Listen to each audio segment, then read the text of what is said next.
When we say the English language, it sounds so simple, right? Like it's just one thing, but it's not. It's this massive global force. For some, it's a golden ticket to opportunity. For others, it's a tool of inequality. And for billions, it's a creative playground. So how can one language be all of these things at the same time? That's the paradox we're going to unpack today with Global Englishes. All right, so here's how we're going to tackle this. First, we'll get into that central puzzle of English. Then, we're going to look at it through 4 really different lenses, as a tool of domination, as a question of rights, as a whole world of varieties, and as the ultimate go-between. And stick around, because at the end, we've got a new idea that might just flip how you think about language altogether. Okay, so let's dive right in. The big paradox of English today, it's simple. It's both a bridge and a barrier. I mean, it connects millions of people in business, science, you name it. But at the exact same time, it can build these huge walls, creating some really deep inequalities. Think about it like this. On one side, being good at English is pitched as this ticket to a better life, right? For you, for your country. But what about the other side? The scholar James Tollefson really highlights this. If you don't have access to good English classes, the global spread of the language is actually a massive wall. So for every door it opens for one person, it can slam one shut for another. And that just makes existing class divides even worse. So yeah, it's a complicated picture for sure. So how do we even begin to make sense of it all? Well, a lot of smart people have come up with different ways of looking at it, kind of like putting on different pairs of glasses or lenses. Let's try on the 4 main ones and see what we can see. All right, first up. This first lens, it's probably the most critical one. It doesn't pull any punches. It asks a really tough question. Did English just happen to spread across the globe by accident? Or is something else going on? Something more like imperialism? This idea is called linguistic imperialism, a term from Robert Philipson, and his argument is basically this. The dominance of English, it's no accident. It's not just some natural side effect of globalization. No, he says it's the result of actual policies, choices that were made to push English over other languages, and it's all tied up with the spread of Western economic and cultural power. So the thinking here is that English isn't just a language. It's this huge, solid block, a single, overwhelming force that's completely tied to Western culture. And the idea is that this block just rolls over everything in its path, erasing local languages and cultures. And the people learning it, well, in this view, they're just passive victims of this whole process. Okay, let's switch glasses. The second lens takes a totally different approach. It moves away from the idea of domination and instead frames the whole conversation around justice and, well, protection. This is the language rights perspective. And the core idea is pretty straightforward. Linguistic diversity should be treated like a basic human right. So every language, big or small, is seen as this thing that deserves legal protection, kind of like how we protect endangered species. The whole goal is to use laws and policies to build a shield for smaller languages, defending them from what's seen as the threat of English taking over. All right, time for lens number 3. And this one is a huge shift in thinking. We're moving completely away from seeing English as this one, single, threatening thing.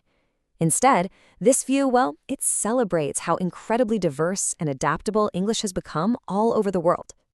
This is the world Englishes idea, pioneered by the linguist Braj Khatru, and it totally flips the script. The main point? There is no single correct English. Forget that. Instead, there are many Englishes. Think Singaporean English, Indian English, Nigerian English, and each one is its own valid, legitimate system that's grown and adapted to its own home. It's not top-down, it's bottom-up. It's a celebration of English as this family of languages, always evolving. And here's a perfect example of that creativity in action. In India, it's super common to hear someone say, let's prepone the meeting. Now, someone from the US or UK might think that's a mistake. It's not. It's an absolutely logical and brilliant adaptation. If you can postpone something, why can't you prepone it? It fills a real gap in the language. And the World English's view loves this stuff. It sees this kind of innovation as proof that the language is alive and well. Okay, on to our 4th and final lens. This one is different again. It's not so worried about what English is as a system. It's way more interested in what people do with it, day to day. It zeroes in on English as this practical, get-the-job-done tool for people who don't share a native language. So picture this, a business meeting. You've got someone from Brazil, someone from Germany, and someone from Korea. The English they're all speaking, it's not going to be perfect Queen's English or textbook American English. It's going to be a practical, flexible tool that they are basically creating together, right there in the moment to make the deal happen. So from this perspective, English isn't a fixed thing you learn from a book. It's a living, breathing process. It's a lingua franca, a common language for getting stuff done. Okay, let's pull all that together for a second. Look at this. Each lens tells a completely different story, doesn't it? Is English a tool of domination, turning people into victims? Or is it something precious that needs to be protected by law? Is it this incredible family of varieties being created by amazing creative speakers? Or is it just a practical tool that people negotiate to communicate? 4 lenses, 4 totally different takes on the same phenomenon. Now, all of these ideas are super useful, right? They give us ways to think. But what if they're all in their own way kind of stuck in the past? What if they're all built on an old-fashioned idea of what a language even is? An idea that maybe, just maybe, doesn't work anymore in our crazy connected world. And that brings us to the work of a scholar named Alastair Pennycook. He argues that globalization today is so intense, it's forcing us to completely rethink not just English, but the very idea of language itself. This quote really nails it. See, we usually think of languages as these neat, separate boxes, like they're apps on your phone. Here's your English app, here's your French app. Pennycook is saying, hold on a second. In a world where everything is flowing and mixing together all the time, maybe that tidy little model is just broken. So here's the absolute key idea. Stop thinking of language as a noun, as a thing you possess. Start thinking of it as a verb, as something you do. It's a practice. Language isn't an object you own. It's a dynamic toolkit of resources that you use to make meaning. Right here, right now, in your local context. A context that, of course, is also being shaped by all these global flows. And look, this isn't just some abstract academic theory. Check out these real-world examples. English is a totally different thing in each case. For Filipino domestic workers, it might be about learning specific scripts of servitude to get a job. For some young women in Japan, it's a key to a fantasized romantic version of the West.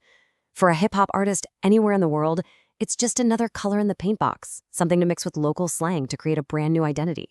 See, they're all unique local practices of language. So what's the big takeaway here?